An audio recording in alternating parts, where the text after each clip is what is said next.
Danny Higginbotham and Robbie Mustoe after quite the thriller, I have to say, at Villa Park. Boys, just want to get some reaction first. Obviously, drop points for Liverpool. How disappointing? How much of an impact will this have on the title race, do you think? I think Villa's always going to be a tough place to go. You know, Arsenal obviously went there and got the win, but that's the only defeat that Villa have had at home this season. So I think when you look at things with a bigger picture, I don't think it's that bad a result. I said before this game, I was thinking before this game that it would be a case of can they potentially get 7 from the 9? So obviously they play Manchester City, then they play Newcastle. That's still very, very doable. So I think although there'll be a little bit of frustration in the Liverpool dressing room, I think they'll take a look back at this when they've had time to refresh. I think it's a good point for Liverpool. You agreed? Yeah, you know, the more I think about it, we often see Liverpool under Arne Slot very controlled and very dominant and very safe. They give up a lot of chances today, and they missed some chances to score themselves. I know they didn't play with a wide forward that they normally do on a slot. I don't know whether that worked particularly well. Villa gave them opportunities with a high line. Danny's right. It is a good point to go to Villa Park and get a point. But I just think the way that the game went and the chances that they had, Darwin Núñez had a sitter from 8 yards out, he blasted over the top. I think they will be quite disappointed they didn't win the game. It was just a little while. Both teams made changes to the lineups.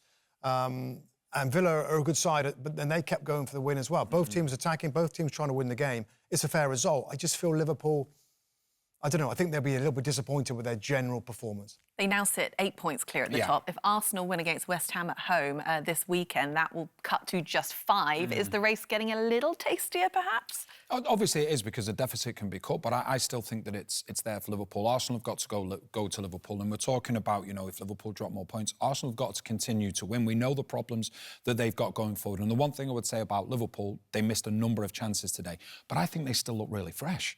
Well, they've got to be fresh. They've got Sunday, they've got Man City away, Hannah. And then Newcastle in the week after that. This is always going to be a very big week for Liverpool. It's a start, 2-2.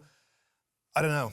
It makes the title race more exciting. Arsenal have got to be a bit more excited about their chance of winning the title now. Yeah, could well be game on. All right, well, for more reaction, let's get out there to Villa Park, where we find the boys, Peter Drury and Lee Dixon. We'd love to get your reaction from tonight's game. Yeah, Anna, it's so interesting to hear your conversation and to wonder about the psychology of all of this, Lee, isn't it? It's curious that we talk about points dropped. Yeah. Liverpool have just taken a point. Yeah. And I wonder whether you could talk, A, about Liverpool's perception of that, and B, about Arsenal's. How do you think that would have been received at Arsenal? Well, obviously they've dropped points. They'll look at it as a drop points. They'll look at it as saying, if we win our game in hand, it goes down to 5 points. So you just want to get it within. Now it's 2 games, because they can beat Liverpool at Anfield and Liverpool lose another game, then they're in with a shout. They just presume that Arsenal are going to win all their games. Let's just take that for a given. They won't, and they're struggling up front, as the boys have said, but we've just got to put that to one side. You'll only know whether this is a good point or points dropped at the end of the season when Liverpool go like that or they don't. That's what these games are all about. You can look back over the season and go, do you know what, we should have won there, or we should have done this, or we should have done that.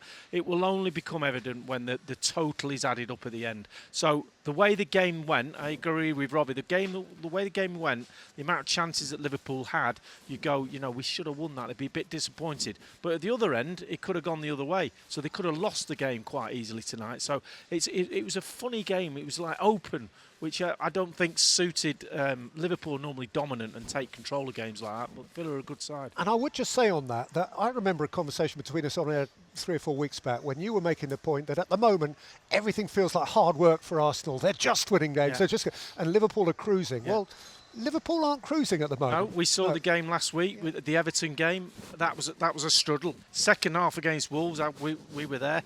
That was a struggle. Tonight was open-ended. It could have gone either way, that game. So I think, you know, we're seeing signs. Slot got sent off. We've seen a bit of indiscipline.